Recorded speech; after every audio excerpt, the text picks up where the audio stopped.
Sveiks, Kārļonkul!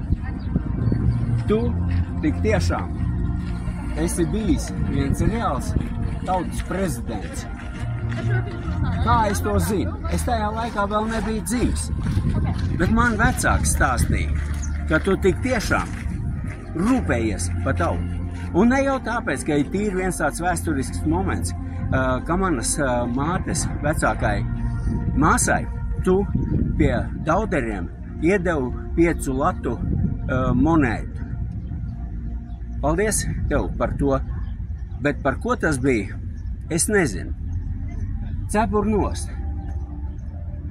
Kā teica man vecāki, Ulmans redzēja to, kā partijas telēm neiet cauri, un viņš ņēma un viņus visus izdzenāja. Tas bija 15. maijs 34. gadā. Tu uzņēmies atbildību. Tev tas varēja izdoties tikai tāpēc, ka tavā rīcībā bija aizsargi, arī bruņoti. Bet ir tāds Ģirdsvalds Kristovskis, kurš atbruņoja zemesardzi, konkrēti tautu, apbruņotu tautu atbruņoja. Tātad nost ar partiju andelēm, jo netika atjaunota tā Latvija, kur tu biji atstājis mums, netika viņa atjaunota.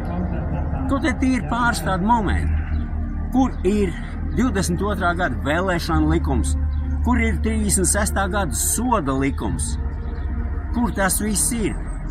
Nē, tas netika atjaunots, bet tika izveidots konglomerāts no reformu komunistiem, no it kā nacionāla patriotiem, pseido, 1/3 daļa VDK, masoni un PBLA. Kas viņiem kopīgs? Viņiem bija kopīgs viens – izzakt, izlaupīt Latviju un neatbildēt ne par ko, jo tagad ir parteiskā atbildība. A parteiskā atbildība ir politiskā bezatbildība. Ir dažādi, tu esi dažādi novērtēts. Kārļonkul, tu esi dažādi novērtēts, ja?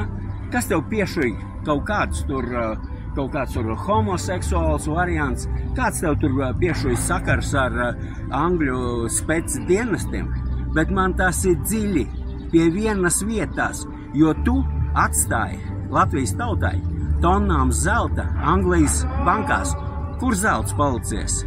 Kur tas ir? Vēlreiz pēc sausā atlikuma. Un tāpēc šodien Latvijas izredzēja svin svētkus. Jā, viņi to var atļauties, jo tauta nav tā, kas bija, kas izcīnīja arī Latvijai brīvību, nav vairs tā tauta, jo viņa ir vienkārši debilizēta. Ar to ir jārēķinās. Tāds ir reālās situācijas. Un jebkurā gadījumā, Kārļonkul, paldies, ka tu esi bijis prezidents, jo mēs tagad zinām, kādam ir jābūt prezidentam. Tu biji prezidents, nevis prezidenta izstrādājums. Un paldies tev par to. Sigurds Graudiņš.